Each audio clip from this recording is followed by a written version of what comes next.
রমাদান মাসে রোজা ফরজ হলো কবে থেকে? উত্তর কে দিতে পারবেন? দেখি অডিয়েন্সের মধ্যে আলেম ওলামারা। মেরাজ থেকে না, উত্তর ভুল। অডিয়েন্সের মধ্যে কে বলতে পারবেন রমজান মাসে রোজা কবে ফরজ করা হয়েছে? আজকে বাংলাদেশের সাথে কে ক্রিকেট খেললো? তোমাদের দ্বারাই হবে, তোমাদের দ্বারাই দেশ এবং জাতির ভবিষ্যৎ নির্মিত হবে ইনশাআল্লাহ, তাই না ভাই? আল্লাহ মাফ করুক। এই হচ্ছে বাস্তবতা, এগুলোই বাস্তবতা।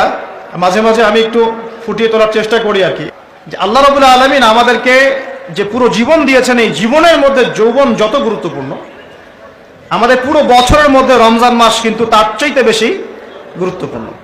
রমাদানের সওম ফরজ হয়েছে দ্বিতীয় হিজরিতে। কত হিজরি ভাই? দ্বিতীয় হিজরি আবার কি? আল্লাহর নবীর নবুয়ত জীবন 23 বছর। কত বছর?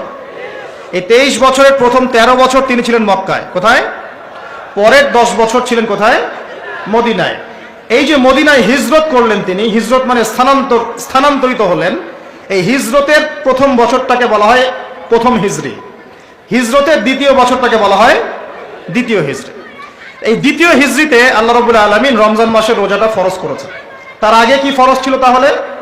তার আগে ফরজ ছিল আশুরা রোজা। কিসের রোজা? আশুরা রোজার নাম শুনেছেন তো? কোনটা? হ্যাঁ হ্যাঁ, যেদিনে মুসা আলাইহিস সালাম এবং বনু ইসরাইলকে আল্লাহ পাক ফেরাউনের বাহিনী থেকে নাজাত দিয়েছে, এটা না? আচ্ছা, এটা আগে ফরজিয়াতের পর্যায়ে ছিল। যখন রমাদানের সওম ফরজ করা হয় তখন এটা নফল হয়ে গেল এবং গুরুত্বপূর্ণ নফল। এখন দ্বিতীয় হিজরিতে শুধুমাত্র রোজাই কিন্তু ফরজ হয়নি, আরো দুইটা জিনিস হয়েছে যেটা অনেকে আলোচনায় নিয়ে আসেন না। দ্বিতীয় হিজরিতে 3টা জিনিস আমরা পেয়েছি। কয়টা ভাই? 3টা। এক, আগে আমরা নামাজ পড়তাম বাইতুল মাকদাস বা বাইতুল মাকদিস, ওই যে জেরুজালেম, সেদিকে মুখ করে নামাজ পড়তাম। ওইটা ছিল আমাদের কেবলা। কেন কেবলা ছিল? কারণ সমস্ত আম্বিয়া কেরামের বেশিরভাগই সেখানে এসেছেন এবং সেখান থেকে নবী সাল্লাল্লাহু আলাইহি ওয়াসাল্লামকে মেরাজে নিয়ে যাওয়া হয়েছে এবং ওই জায়গাটা বরকতময়। আমাদের প্রথম কেবলা ছিল বাইতুল মাকদিস, একটা বরকতময় জায়গা, যেই জায়গাকে কেন্দ্র করে শেষ জামানায় বহু ঘটনা ঘটবে। দেখবেন ওখানে যারা অধিবাসী তারাই দাজ্জালকে ফলো করবে এবং ঈসা আলাইহিস সালাম ইনশাআল্লাহ সেই জায়গা থেকে সারা বিশ্বে ইসলামিক রেভলিউশন ক্রিয়েট করবেন। 40 বছর তিনি এই পুরো বিশ্ব শাসন করবেন। নবী ঈসা আলাইহিস সালাম কোত্থেকে? এই জেরুজালেম থেকে। এগুলো অচিরে হবে এবং দাজ্জালকে সেখানেই হত্যা করা হবে। বলেন সুবহানাল্লাহ। এই জায়গাটা অনেক গুরুত্বপূর্ণ, এই কারণেই তো জিউসরা সব ওইখানে গিয়ে ঘাঁটি গেড়েছে। এই মুসলমানদেরকে মেরে কেটে বের করে দিচ্ছে, দিয়ে ওরা বসতি করা শুরু করেছে। কিন্তু এটাই হবে পৃথিবীর ইতিহাসে তাদের সর্বশেষ বসতি। বলেন আল্লাহু আকবার। এটা হবে পৃথিবীর ইতিহাসে, মানব সভ্যতার ইতিহাসে তাদের সর্বশেষ বাসস্থান। এরপরে কোনো বাসস্থান নাই। এরপর আল্লাহ রাব্বুল আলামিন ঈসা ইবনে মারইয়ামের হাত দিয়ে তাদের এক একজনকে এখান থেকে বের করে দিবেন ইনশাআল্লাহ। ঈসা ইবনে মারইয়াম সেখানে ইসলামিক রেভলিউশন ক্রিয়েট করবেন অচিরেই। কত বছর পরে আল্লাহ ভালো জানেন, কিন্তু এটা হবে, না হয় কিয়ামত হবে না ইনশাআল্লাহ। তো ওই দিকে মুখ করে আমরা আগে নামাজ পড়তাম। কেন?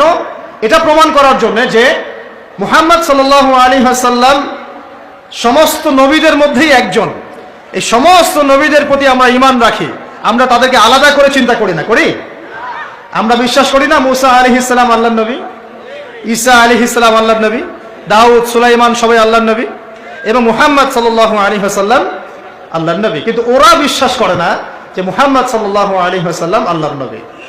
আমরা কিন্তু সমস্ত নবীদেরকে বিশ্বাস করছি। বলেন আল্লাহু আকবার।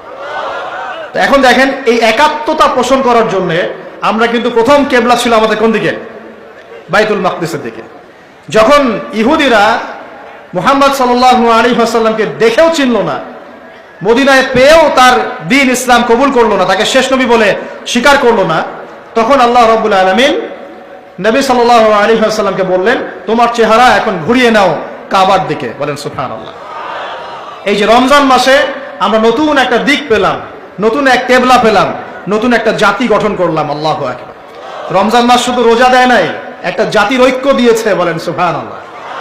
এই কথাটা অনেকে বলে না। রমজানে রোজা ফরজ হয়েছে, পাশাপাশি একটা নতুন জাতির উত্থান ঘটেছে। তার নাম কোন জাতি? মুসলিম জাতি। যে জাতি সমস্ত নবীদেরকে আল্লাহর নবী বলে স্বীকার করে। ইব্রাহিম আলাইহিস সালাম আল্লাহর নবী, আমরা তাও স্বীকার করি। দাউদ, সুলাইমান, মুসা, ঈসা সবাই আল্লাহর নবী, আমরা স্বীকার করি। তাওরাত, জাবুর, ইনজিল সমস্ত কিতাব আল্লাহ নাজিল করেছেন, আমরা স্বীকার করি। তবে আমরা বিশ্বাস করি এই কিতাব এবং রাসূলগণ একটা নির্দিষ্ট সময় নির্দিষ্ট গোত্রের জন্য প্রযোজ্য ছিলেন।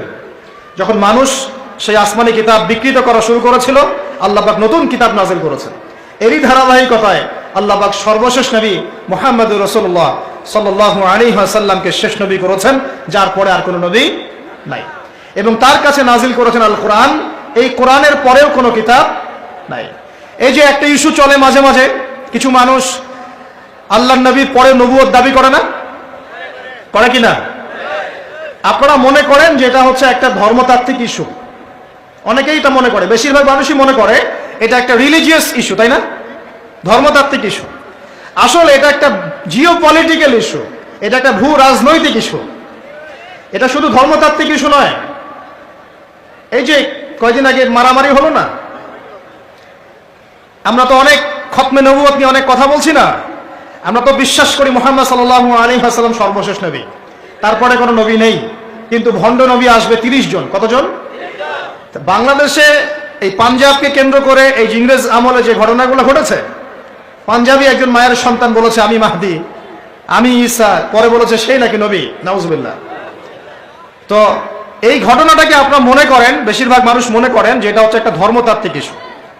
আসলে এই বিষয়টা হচ্ছে একটা জিওপলিটিক্যাল ইস্যু, ভূ রাজনৈতিক ইস্যু। এটার মধ্য দিয়ে একটা পলিটিক্স চলছে, সূক্ষ্ম পলিটিক্স। কেন একটা মানুষ এই দাবি করার সাহস পাবে একটা মুসলিম উম্মার মধ্যে, একটা মুসলিম সমাজের মধ্যে এরকম দাবি করার সাহস পাবে কিভাবে? একটা এলাকায় মনে করেন সবাই খাস পর্দা করে, ওখানে একটা মেয়ে কি একদম বিকিনি পরে বের হওয়ার সাহস পাবে? যখন সাহস পাবে তখন বুঝতে হবে ওর পিছনে অনেক শক্তিধর কোনো শক্তির হাত আছে, আদারওয়াইজ সে তো সাহস পেত না।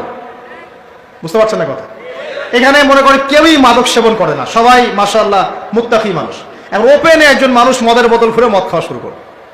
এই সাহসটা যে পেল, নিশ্চয়ই এর পিছনে কোনো শক্তি আছে, হয় শয়তানি আছে, অথবা না হয় তার কোনো ইকোনমিক পাওয়ার আছে, না হলে কোনো জিওপলিটিক্যাল শক্তি আছে। এই ইস্যুটা শুধুমাত্র ধর্মতাত্ত্বিক ইস্যু নয়, এর পিছনে একটা পুরো ভূ রাজনৈতিক ইস্যু আছে। এটা বুঝবে কারা? যারা খিদির, যারা শেষ জামানার খিদির, যারা শুধু বাইরের চোখ দিয়ে দেখে না, যারা ভিতরের চোখ দিয়ে দেখতে পারে। আমার কথা কঠিন মনে হচ্ছে কি? যারা শুধু বাইরের চোখ দিয়ে দেখে না, ভিতরের চোখ দিয়েও দেখতে পারে, এরা বুঝতে পারবে ইনশাআল্লাহ। অনেক সময় অমুসলিম ভাইয়েরাও ভিতরের চোখ দিয়ে দেখা শুরু করেছে এখন। হ্যাঁ, কোন কোন ক্ষেত্রে মুসলিমরাই ভিতরের চোখ দিয়ে দেখতে পাচ্ছে না, অমুসলিমরা দেখতে পাচ্ছে। কারণ আমাদের ভেতরটা তো এখন মানে করাপ্টেড হয়ে গেছে। অহংকার, রিয়া, গীবত, তমত, হিংসা, বিদ্বেষ, আমাদের কলব তো মরে শেষ। কলব মরে গেলে ভিতরের চোখ দিয়ে আমরা দেখবো কিভাবে? আল্লাহ রাব্বুল আলামিন আমাদের সবাইকে ভিতরের চোখ জিন্দা করার তৌফিক দান করুন। প্রিয় ভাইরা, রমজান মাসে শুধু রোজা ফরজ হয়নি, সর্বপ্রথম যেটা হয়েছে কেবলা পরিবর্তন করে দেয়া হয়েছে। কেবলা পরিবর্তন মানে কি? কেবলা পরিবর্তন মানে হচ্ছে একটা নতুন জাতিগত উত্থান, বলি আল্লাহু আকবার। এরপরে আমরা আর পিছনে ফিরে তাকাই নাই। ইহুদিরা মুহাম্মদ সাল্লাল্লাহু আলাইহি ওয়াসাল্লামকে স্বীকার করলো কিনা ভ্রুক্ষেপও করতে যায় নাই। আমরা আমাদের গতিতে এগিয়ে গেছি। মাত্র 10 থেকে 12 বছরের মধ্যেই, 12 বছর না, মাত্র 8 থেকে 10 বছরের মধ্যেই যেই মক্কা থেকে আমরা বিতাড়িত হয়ে মদিনায় গিয়েছিলাম, সেই মক্কা আবার দখল করেছি আলহামদুলিল্লাহ। শুধু সেই মক্কাই নয়, ওই মক্কা থেকে আমরা প্রায় অর্ধেক বিশ্ব শাসন করেছি আলহামদুলিল্লাহ। কেবলা পরিবর্তন মানে নতুন এক জাতির উত্থান। আমরা কি রমজানে জাতিগত উত্থান দেখতে পারবো ইনশাআল্লাহ? তো একটা জাতি কখন উন্নতি করবে? যখন জাতির জনগণ ভিতর থেকে মুত্তাকি হবে, আমরা ভিতর থেকে নামাজি হব, আল্লাহওয়ালা হব, আমানতদার হব, সৎ হব, আমরা হারাম ছেড়ে দিব, দুর্নীতি ছেড়ে দিব, অন্যের ক্ষতি করব না, একটা সম্প্রীতির সমাজ গড়ব, তখন না আমরা ইনশাআল্লাহ উত্থান করবো, নাকি ভাই? যদি আমরা একে অপরের সাথে হানাহানি, মারামারি, কাটাকাটি করি, হিংসা, বিদ্বেষ, গীবত, তহমত, হারাম খাই, মাপে কম দেই, দুর্নীতি করি, অন্যের ক্ষতি করি, হ্যাঁ, হত্যা, রাহাজানি, চিন্তা, এগুলোতে লিপ্ত থাকি, করতে পারবে ভাই? সবচেয়ে বড় কথা, যদি আমরা জ্ঞান অর্জন না করি আমরা কি উন্নতি করতে পারবো? শুধু কি অর্থ দিয়ে উন্নতি করা যায়? উন্নতির মানদণ্ড কি বলেন তো? জ্ঞান। জ্ঞান উন্নতির মানদণ্ড কি? জ্ঞান। জ্ঞান ছাড়া উন্নতি নাই। শুধু টাকা দিয়ে উন্নতি করা যায়? যায় না। আল্লাহ রাব্বুল আলামিন আমাদের সবাইকে দ্বীনের জ্ঞান অর্জন করার তৌফিক দান করুন। রমজানে প্রথম কি পেয়েছেন? কিবলা পরিবর্তন। এবার রমজানের সাওমকে ফরজ করা হয়েছে, পুরো মাস সাওম রাখবেন। আল্লাহু আকবার। পুরো মাস। এবং এই মাসে আল্লাহ রাব্বুল আলামিন আরেকটা জিনিস মুসলিমদেরকে দিয়েছিলেন, সেটা হলো, খুব খেয়াল করে দেখবেন, এই যে কোরআন খুলবেন দেখবেন পরপর 3 পৃষ্ঠায় 3টা আয়াত আছে, ব্যাক টু ব্যাক 3 পৃষ্ঠায় 3টা আয়াত। একটা কুতিবা আলাইকুমুল কিসাস, তোমাদের উপর কিসাসকে ফরজ করা হলো। কিসাস কি? ওই যে কেউ হত্যা করলে ইসলামিক কোর্ট তাকে হত্যা করবে, কেউ কারো চোখ তুলে ফেলেছে ইসলামিক কোর্ট তারও চোখ তুলে ফেলবে, কেউ কারো হাত কেটেছে ইসলামিক কোর্ট তারও হাত কেটে ফেলবে। মানে চোখের বদলে চোখ, হাতের বদলে হাত, জানের বদলে জান, এটাকে বলা হয় কি? কিসাস। দেখবেন কোরআনে সূরা বাকারায় পরপর 3 পৃষ্ঠায় 3টা কুতিবা আলাইকুম আছে। 3 পৃষ্ঠায় 3টা কুতিবা আলাইকুম, মানে ফরজ করা হলো। এক কুতিবা আলাইকুমুল কিসাস, তোমাদের উপর কিসাসকে ফরজ করা হলো। আর আল্লাহ পাক বলছেন তোমরা যদি এই কিসাসটা করতে থাকো এর মধ্যে জীবন নিহিত আছে, তোমরা বুঝতে পারছো না। কারণ একজন খুনি মানুষকে আপনি যদি এক্সেস দেন সমাজে চলার, ও আরো 10টা খুন করবে কিনা? যখন ওকে বিচারের আওতায় নিয়ে আসবেন দেখবেন সব ঠান্ডা হয়ে গেছে।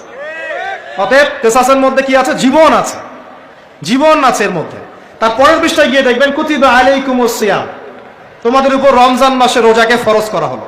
কামা কুতিবা আলাল্লাযীনা মিন ক্বাবলিকুম, যেমন করে তোমাদের পূর্ববর্তীদের উপরেও রোজাকে ফরজ করা হয়েছিল, লাআল্লাকুম তাত্তাকুন, যাতে তোমরা মুত্তাকি হতে পারো। রমজানের সাওমের উদ্দেশ্য কি তাহলে? মুত্তাকি হওয়া, আল্লাহ ভীরুতা অর্জন করতে পারো, এটা উদ্দেশ্য। ঠিক তার পরের পৃষ্ঠায় গিয়ে দেখবেন কুতিবা আলাইকুমুল কিতাল আছে, তোমাদের উপরে যুদ্ধকে ফরজ করা হয়েছে, এটাও আছে দেখবেন। ঠিক এই কারণেই রমজান মাসে বদরের যুদ্ধ সংঘটিত হয়েছে। বলেন আল্লাহু আকবার। এই যে 2য় হিজরি কথা বলছি, এই 2য় হিজরিতেই কিবলা চেঞ্জ করা হয়েছে, 2য় হিজরিতেই রমজানের সাওম ফরজ করা হয়েছে, 2য় হিজরিতেই বদরের যুদ্ধ হয়েছে। সুবহানাল্লাহ।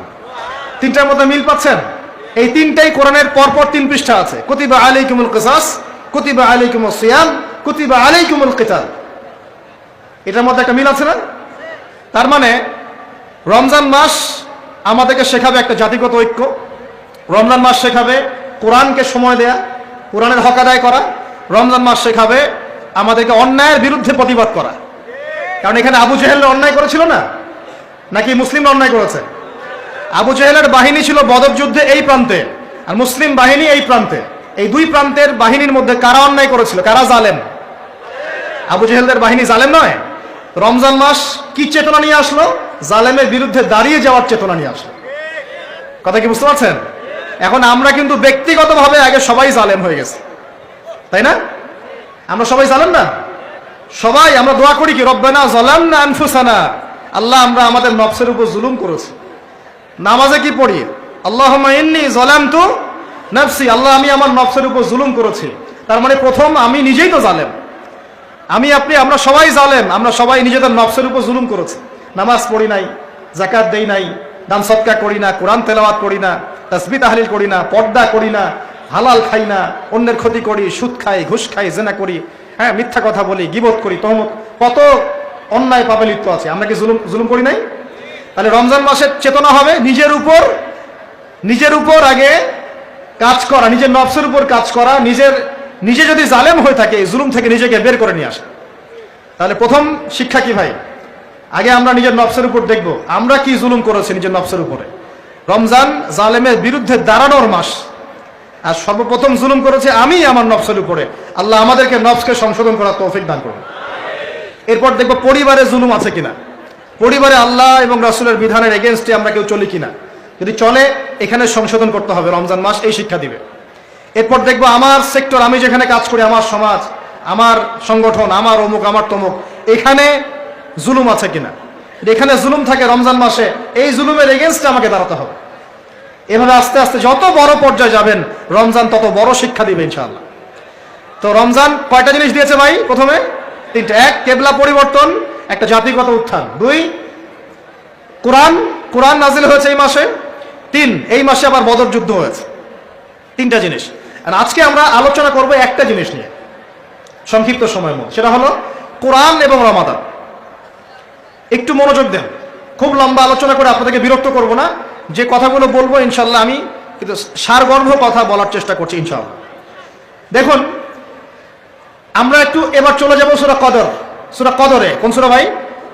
আল্লাহ পাক বলেন ইন্না আনজালনাহু ফি লাইলাতিল কদর, নিঃসন্দেহে আমি কোরআনকে নাজিল করেছি কদরের রাতে। কোন রাতে? ওয়া মা আদরাকা মা লাইলাতুল কদর, হে নবী মুহাম্মদ সাল্লাল্লাহু আলাইহি ওয়াসাল্লাম, আপনি কি জানেন কদরের রাত কি?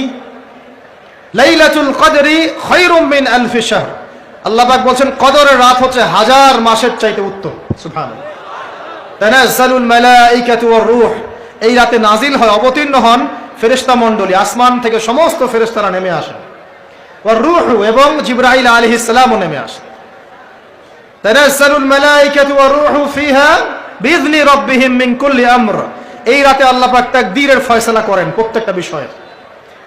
সালামুন হিয়া হাত্তা মাতলাইল ফজর, এবং ফজর পর্যন্ত এই রাতে শান্তি বিরাজ করে, শান্তি শান্তি আর শান্তি। সুবহানাল্লাহ। এই রাতে যে ইবাদত করবে 1000 মাস ইবাদত করার নেকি পাবে ইনশাআল্লাহ। কেন এই রাতটা কেন ইম্পর্টেন্ট? একটাই কারণ, এই রাতে আল্লাহ পাক কোরআন নাজিল করেছেন। কি নাজিল করেছেন? কোরআন। এখন আসেন একটু মনোযোগ ধরে রাখেন। আল্লাহ পাক কোরআন নাজিল করেছেন লাইলাতুল কদরে। আর লাইলাতুল কদর কোন মাসে? শাবানে, রজবে না রমজানে? আবার বলছি, আল্লাহ বলছেন আমি কোরআন নাজিল করেছি লাইলাতুল কদরে। তো লাইলাতুল কদর কি শাবানে, রজবে না রমজানে? তার মানে লাইলাতুল কদর রমজানে। রমজানের কোথায়? রমজানের শেষ দশকে। রমজানের শেষ দশকে 21, 23, 25, 27, 29 এই 5টা বেজর রাতের যে কোনো একটা রাত হবে কি লাইলাতুল কদর। তার মানে আমরা বুঝতে পারলাম কোরআন নাজিল হয়েছে লাইলাতুল কদরে, লাইলাতুল কদর হচ্ছে রমজান মাসে, অর্থাৎ কোরআন নাজিল হয়েছে রমজান মাসে। ঠিক আল্লাহ পাক সূরা বাকারায় বলছেন শাহরু রমাদানাল্লাযী উনজিলা ফীহিল কুরআন, রমজান সেই মাস যেই মাসে শুধু কিবলাই পরিবর্তন হয়নি, শুধু বদরের যুদ্ধই করা হয়নি, রমজান মাসে কোরআনও নাজিল হয়েছে। আল্লাহু আকবার।